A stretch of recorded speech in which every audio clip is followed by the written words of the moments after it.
The sun was sinking behind the red cliffs when 17-year-old Clara Whitmore heard a strange sound coming from the canyon below. At first, she thought it was the cry of an injured animal. Then she heard a man groan.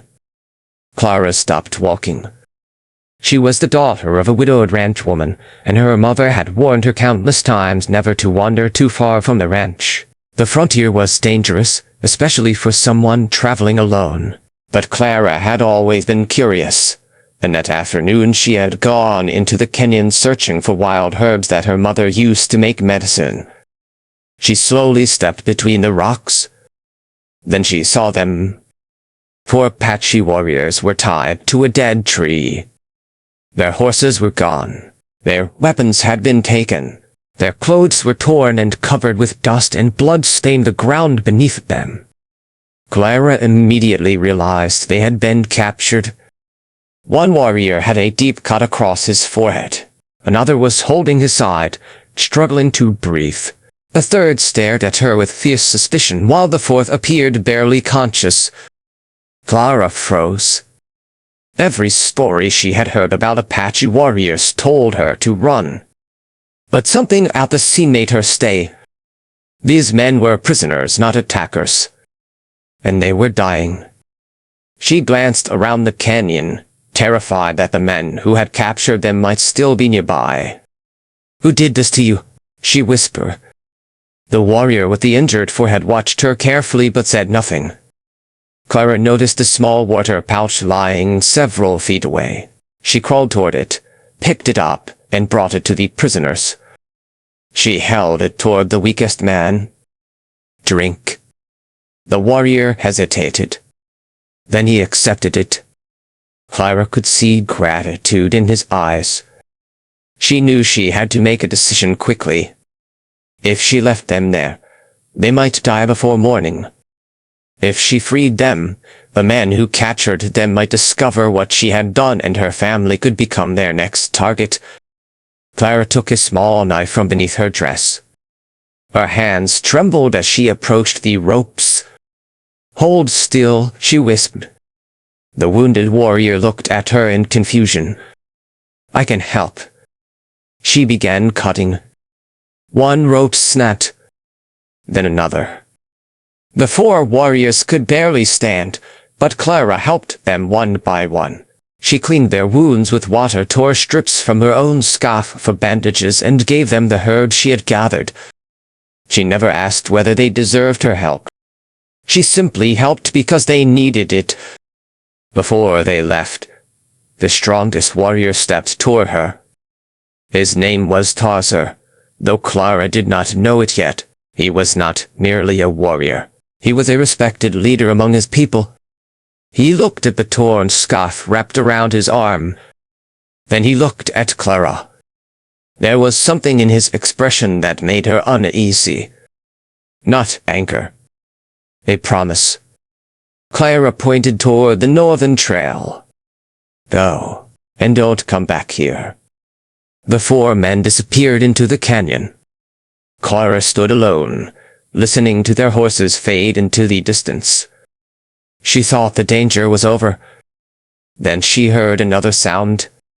Horses. Several of them. Clara's face went pale. The men who had captured the Apaches were coming back. She hurried toward home, praying they would not discover what she had done. She had no idea that her simple act of mercy had already changed her life forever, and that somewhere beyond the mountains, 4 Apache warriors were carrying her name back to their people. Clara reached the ranch just before sunset, her heart pounding as she pushed open the wooden gate. She had barely stepped inside when her mother, Margaret, hurried toward her. "Where have you been?" "Looking for herbs," Clara answered quickly. Margaret studied her daughter's face. There was dirt on Clara's dress and a small tear in her sleeve. "You're hiding something." Clara lowered her eyes. She couldn't tell her mother the truth. Not yet. Before Margaret could question her again, the sound of approaching horses interrupted them. 3 riders appeared beyond the fence.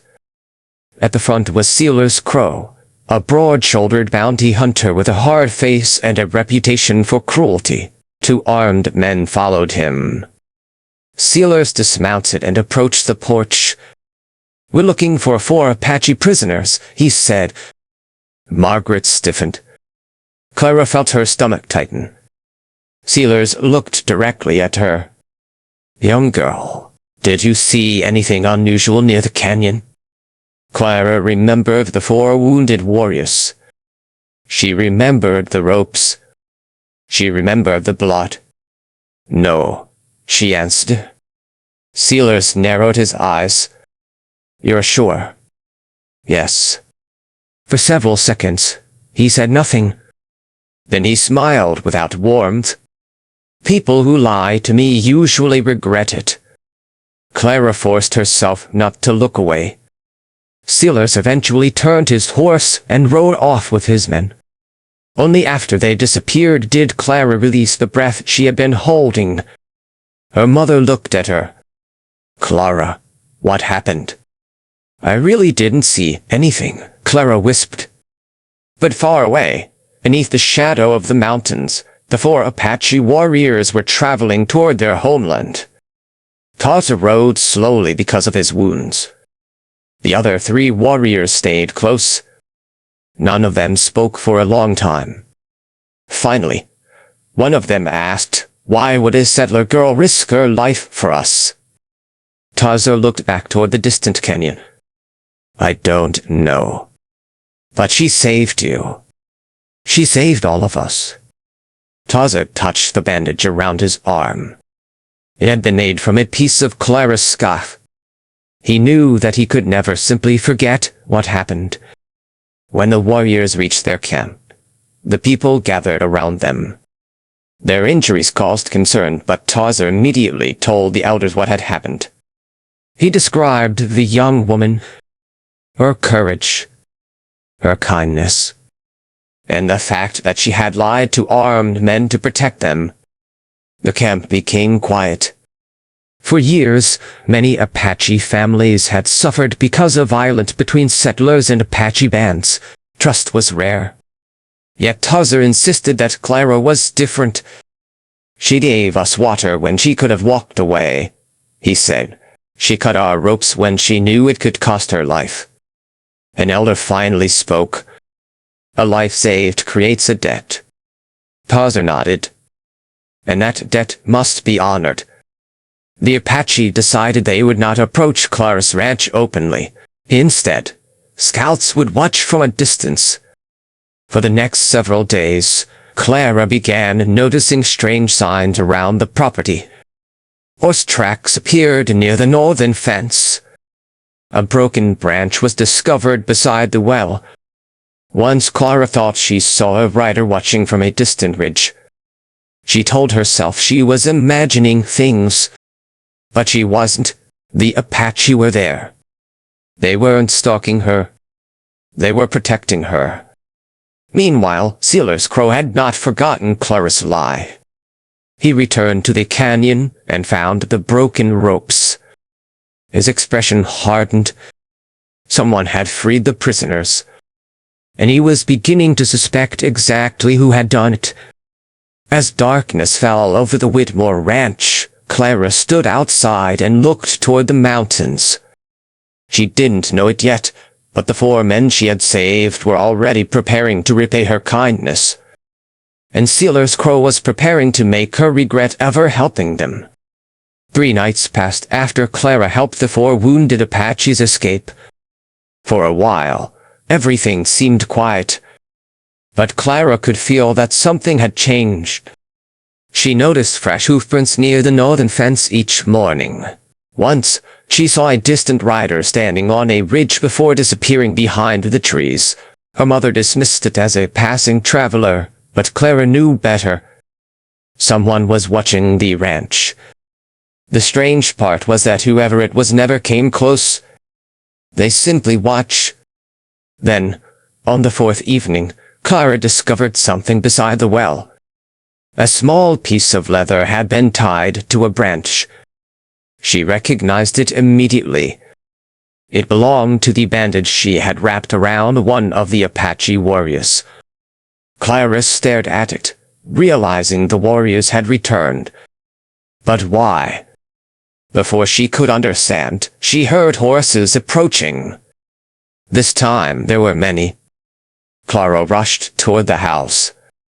"Mother." Margaret stepped onto the porch. "What is it?" "Someone's coming." Several riders appeared through the darkness. Sealer's Crow was at the front. His men surrounded the ranch. Sealer's dismounted slowly, carrying a rifle across his shoulder. "I gave you a chance," he called. Clara stepped outside. "You have no right to be here." Sealers laughed. "You helped them, didn't you?" Margaret looked at her daughter in shock. Clara remained silent. Sealers pointed toward the mountains. "Those 4 Apaches are worth a fortune to the men who hired me. You cost me that money. I didn't do anything to you. You freed them." Clara's hands tightened. "They were injured. They were Apache." The words came out with cold hatred. Clara looked at him steadily. "They were human." Silence fell. Sealer's face hardened. "That's your mistake." He turned toward his men. "Search the property." The riders spread across the ranch. Margaret stepped beside Clara. "They're not taking anything." Sealers looked at the widow. "You should have tortured your daughter better." One of the men knocked over a lantern. Flames immediately climbed across the dry hay beside the barn. Clara screamed. Fire. Everything happened at once. Horses panicked. Men shouted. Smoke filled the yard. Clara rushed toward the barn, but her mother grabbed her arm. "Clara, no. There are animals inside." Clara broke free and ran through the smoke. She managed to open the stall doors and release several horses before escaping through the side entrance. Then she heard her mother cry out. Margaret had fallen near the porch. Clara rushed back and found her injured. "Mother." She pulled her away from the flames. Together they watched their barn burn. The ranch that had been their home for years was disappearing before their eyes. Sealers mounted his horse. Before leaving, he looked at Clara. "You should have stayed out of Apache business." Clara glared at him through the smoke. Sealers smiled. "When they come back for you, I'll be waiting." Then he rode away. The ranch became silent. Only the crackling flames remained. Clara held her injured mother and fought back tears. "I did this," she whispered. Margaret shook her head. "No, he did." But Clara couldn't stop thinking about the 4 men in the canyon. She had saved them because she believed it was right. Now her family had paid the price. At sunrise, Clara walked through the ashes. Near the remains of the barn, she noticed something beneath a stone. It was a small carved Apache symbol. She picked it up. There was no message. No threat. Only a promise. Clara looked toward the mountains. For the first time, she understood what the distant riders had been doing. They had been watching. Waiting. Protecting. And somewhere beyond those mountains, Tarzan had already learned that the ranch of the young woman who saved his life had been attacked. He was not going to ignore it. By the end of that day, riders began gathering in the Apache camp. 1 became 10. 10 became 50. And soon, word traveled from camp to camp. The woman who had saved 4 warriors had been threatened. Tarzan looked across the gathered riders. His voice was quiet, but every warrior heard it. "We ride at dawn. He didn't yet say how many would come, but by morning, the plains would begin to shake. The morning after the Whitmore ranch burned, Clara woke before sunrise. For a moment, she forgot what had happened. Then she smelled the smoke. The barn was gone. The fence was broken. Her mother's arm was wrapped in a blood-stained cloth. Clara stepped outside and stared across the empty plains. She felt responsible. If she had never stopped in that canyon, perhaps none of this would have happened. But then she remembered the 4 wounded warriors. She remembered their helpless faces. She knew she would make the same choice again. 3 days passed. Clara and her mother lived in a small temporary shelter beside the damaged ranch house. Neighbors occasionally brought food, but most people were afraid to get involved. Sealer's Crow had spread rumors that the Whitmore family was helping Apache raiders. Clara could feel the town turning against them. Then on the 4th morning something strange happened. The birds suddenly flew from the trees. The horses in the pasture became restless. Clara stepped outside. At first, she saw nothing. Then she noticed a thin cloud of dust on the horizon. She narrowed her eyes. The dust grew larger and larger. Her mother came to stand beside her. "What is that?" Clara didn't answer. She could hear it now. Hundreds of hooves. The ground trembled beneath her boots. A line of riders appeared beyond the ridge. Then another. Then another. Clara's heart began racing. There were too many to count. The riders spread across the horizon like a moving wall. Her mother whispered Clara. Clara finally understood. Apache. Within minutes, the entire valley seemed filled with horses. Nearly **300 Apache warriors ** were riding toward the ranch. Some carried bows. Others carried rifles. Their clothing and painted shields moved in the wind as they approached. Clara feared they had come for revenge. She grabbed her mother's hand. "Stay behind me." But then she saw the rider at the front. Tosser. The warrior she had freed from the tree. He was wearing a dark leather vest, and the bandage Clara had made was still tied around his arm. He stopped several yards away and dismounted. The other warriors remained behind him. Tosser approached slowly. Clara stood frozen. "You came back," she whispered. Tosser nodded. "You saved my life." Clara shook her head. "I only did what anyone should have done." Tosser looked toward the burned ranch. "Not everyone would have done it." His voice was calm, but there was anger beneath it. "We heard what happened." Clara looked at the hundreds of warriors. "You brought all these men because of me." Tosser shook his head. "Not because you belong to us." He pointed toward the mountains. "You showed kindness when no one demanded it. Among my people, such courage is remembered." Clara's eyes filled with tears. "But I don't want anyone hurt." Tosser studied her for a moment. "Neither do we." Then he explained why they had come. Sealer's Crow had been gathering armed men. He planned to return to the ranch, believing Clara and her mother were defenseless. Tosser had learned of the plan through scouts. "We came to make sure he understands that you are not alone." Clara looked across the valley. 300 warriors waited silently. For the first time since the fire, she no longer felt helpless. But before she could respond, a distant gunshot echoed from the hills. Everyone turned. Tosser immediately moved toward his horse. One of the Apache scouts came racing down the ridge. "Riders." Clara's heart sank. "How many?" The scout looked toward the western trail. More than 50. Tarzan's expression hardened. Sealer's Crow was coming.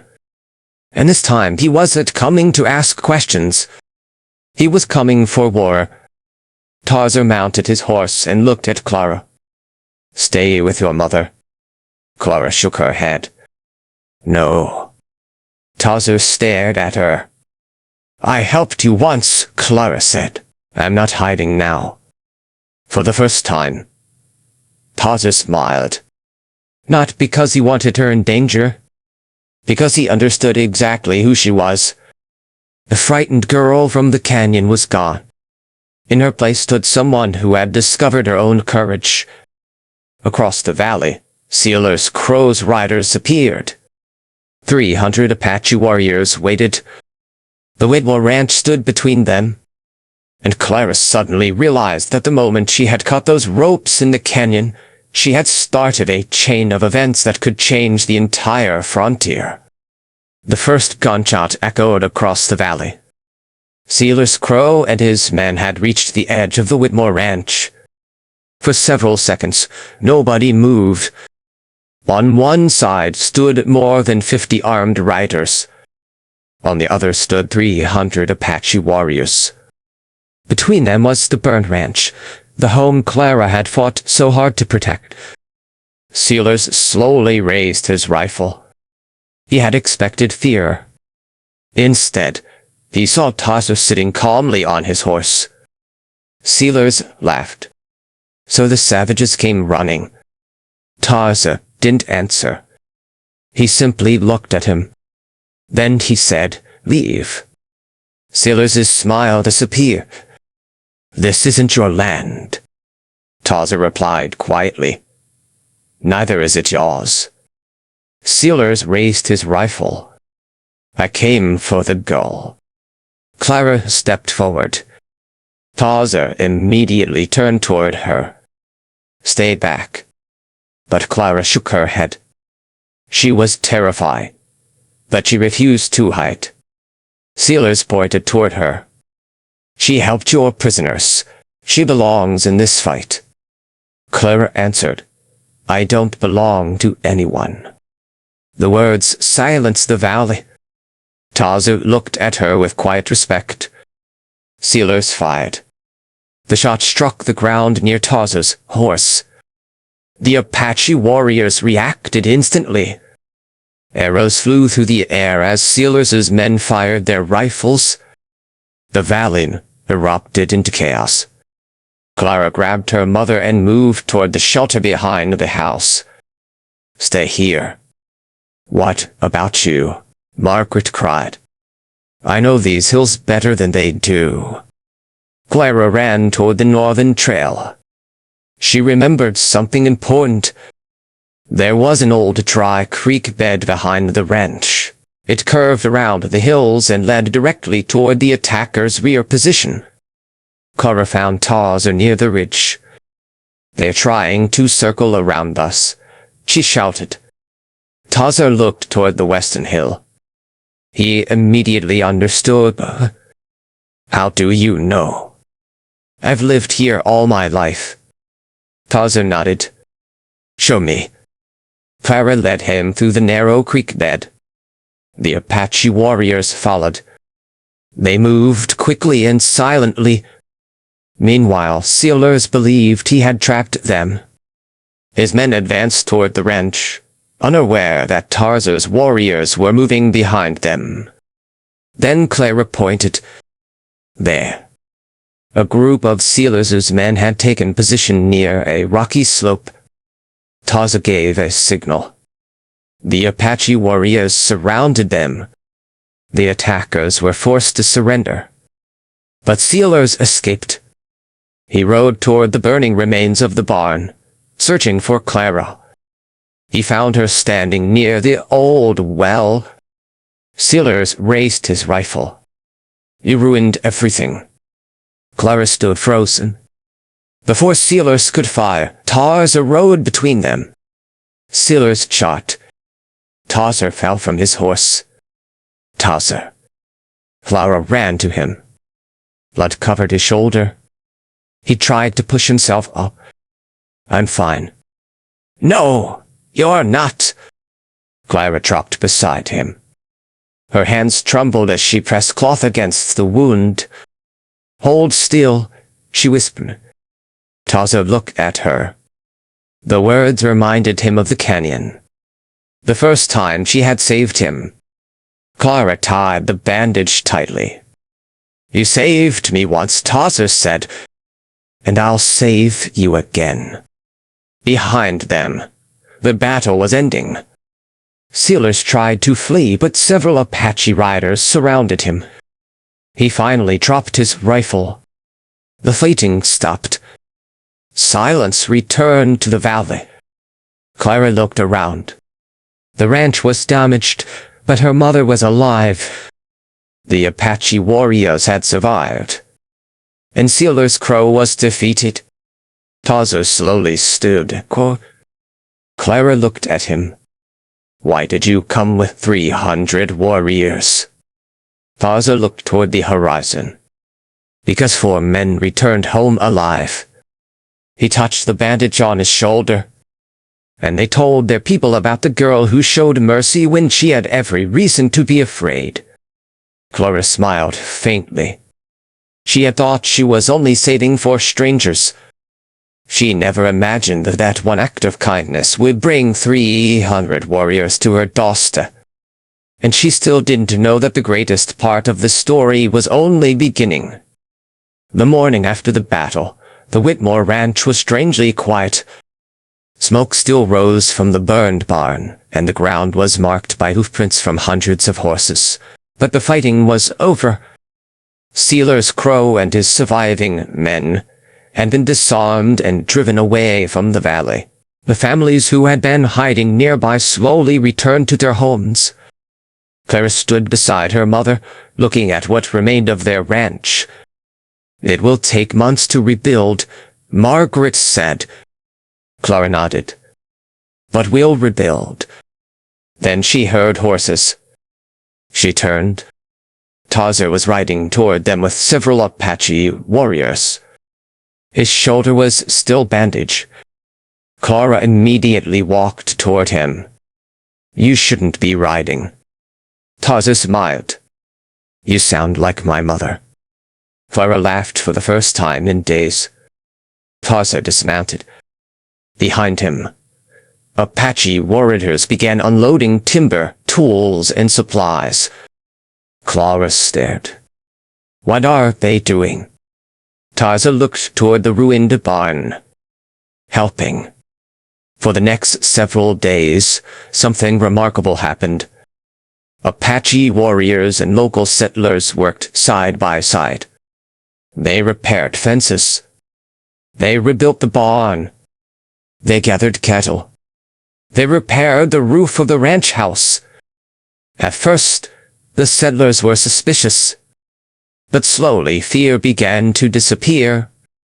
People who had once believed they could never trust one another discovered that they could work together. Clara watched it all with quiet amazement. One evening, as the sun disappeared behind the mountains, Taza found her standing beside the rebuilt fence. "You changed more than you know," he said. Clara shook her head. "I only helped 4 injured men." Taza smiled. "Exactly." He reached into his clothing and removed the small carved Apache token. Clara recognized it immediately. It was the same symbol she had found beneath the stone after the fire. Taza placed it in her hand. "This belongs to you." Clara looked at the carving. "What does it mean?" "It means your courage will be remembered." She closed her fingers around it. "I don't want people remembering me as a hero." Taza looked at her. "Then let them remember you as the girl who refused to walk away." Clara smiled. For a moment, neither spoke. The valley had changed. Not because of a battle. Not because 300 warriors had ridden across the plains. It had changed because one frightened young woman had looked at 4 wounded strangers and decided they deserved compassion. Before leaving, Tartar mounted his horse. Clara watched him. "Will I ever see you again?" Tartar looked back.